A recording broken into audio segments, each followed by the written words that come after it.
FIFA World Cup qualifiers against Kenya's Harambee Stars.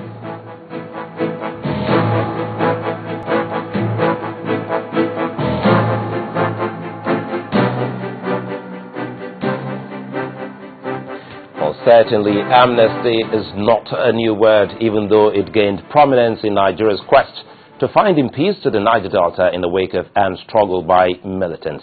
Now, it seems it's finally been placed in the nation's lexicon, as it's again being demanded, but this time for the militant group Boko Haram, by no other person but the Sultan of Sokoto, Mohammed Saad Abubakar III. The Sultan today called on President Goodluck Jonathan to dialogue and declare amnesty for the Boko Haram militants as part of measures to restore peace in the country. The Sultan, who is also President General, Nigerian Supreme Council for Islamic Affairs, gave the advice at his Central Council meeting of Jamaatul Nasrul Islam in Kaduna, where he expressed concern over the spate of bomb attacks and kidnappings in some parts of the country by terrorists.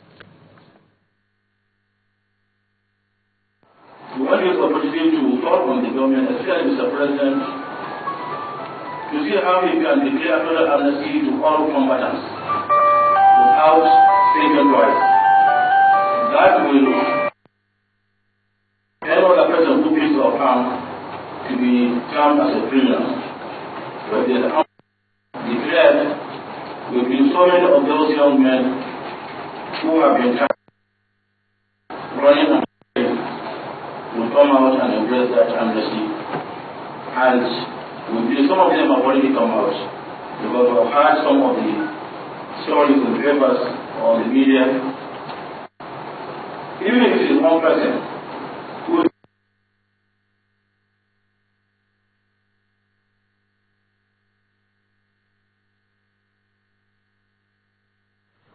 Well, even though the nation is yet to recover from the shock over the brutal murder of the Kwara Commissioner of Police, another tragic incident has hit the Nigerian police, as reports say gunmen suspected to be members of the Boko Haram sect have killed a divisional police officer and his deputy at the police station in Goza in Borno State.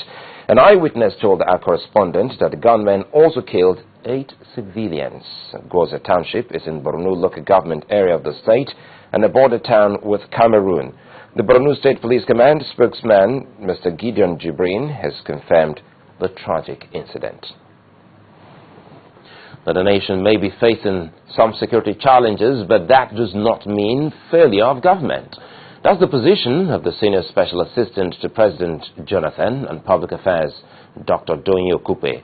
He says criminality exists everywhere in the world, but the federal government has an overriding duty to ensure the safety of lives and properties, in addition to ensuring that the perpetrators of crime are made to face the full weight of the law.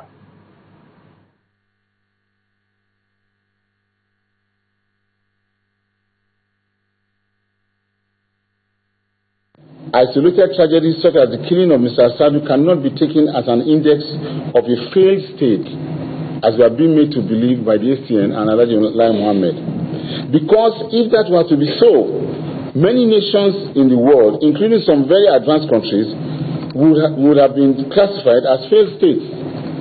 All over Europe and America, criminals engage in killings and mass murder, even of school children. Thank God we don't have such things here yet. And nobody in those countries laid the blame on their presidents or prime ministers or heads of governments, talk less of using it to denigrate their own countries as failed or a failing state. On the part of this government, we wish to restate that this administration will not shirk its responsibilities to ensure that Nigerians everywhere are safe and free to conduct their lawful businesses. And certainly, perpetrators of crime, especially this particular ignoble act, will surely be apprehended and brought to justice. Well, concerned over what it says is the country's deteriorating capacity to deal with crime, the House of Representatives has urged President Goodluck Jonathan to redouble his efforts as the country's chief security officer. The House reached this resolution while considering a motion on the brutal killing of the Kwara State Commissioner of Police, Chinwike Asadu. While condemning the killing, the House also urged the Inspector General of Police to ensure that the mystery is resolved. The House also says CCTV cameras should be installed in all state capitals and all public places.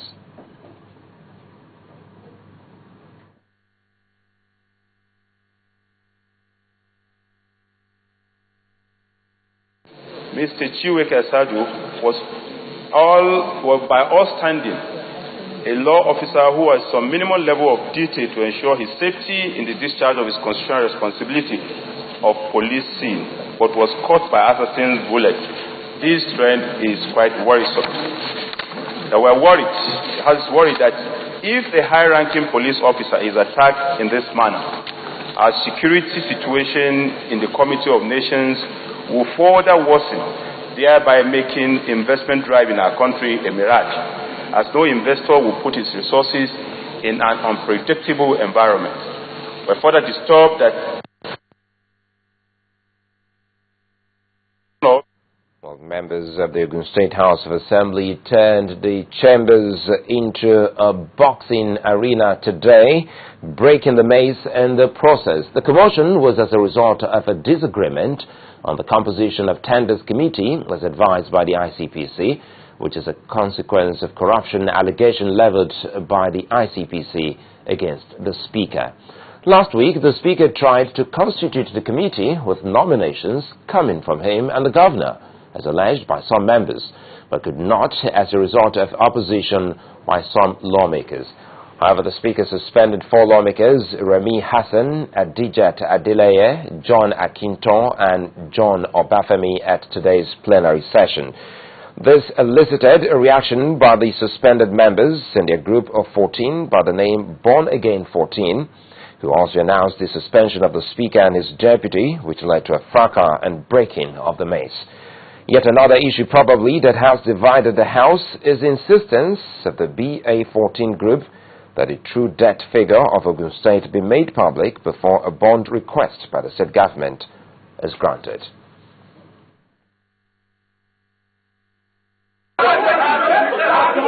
So what may be described as drama played out today in Abeokuta. This type of drama is no mere theatricals. It's a fracas amongst the lawmakers. The fray began when 4 members of the House were suspended for what the Speaker and some other members described as anti-House activities.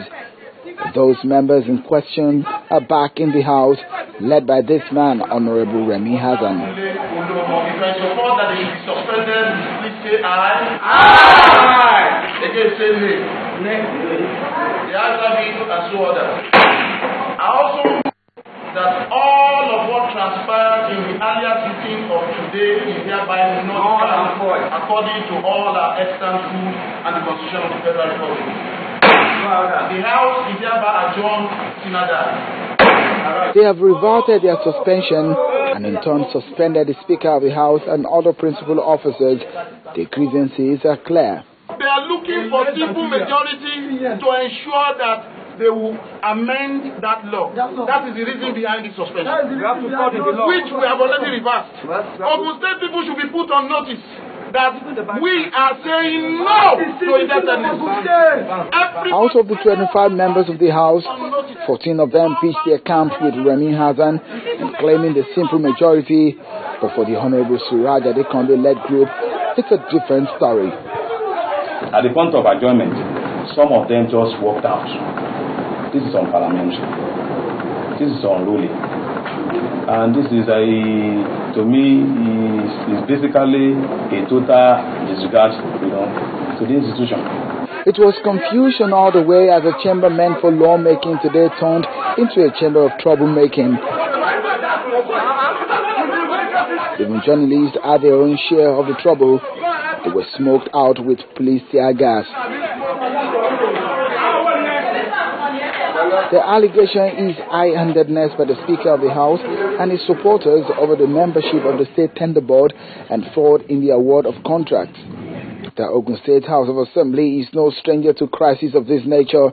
It appears it's a different issue for the same players. The 2008 crisis, which degenerated so much for several years, leading to the closure of the chambers, violent exchange of words and sometimes punches. This very one can only pray it will end soon so the House can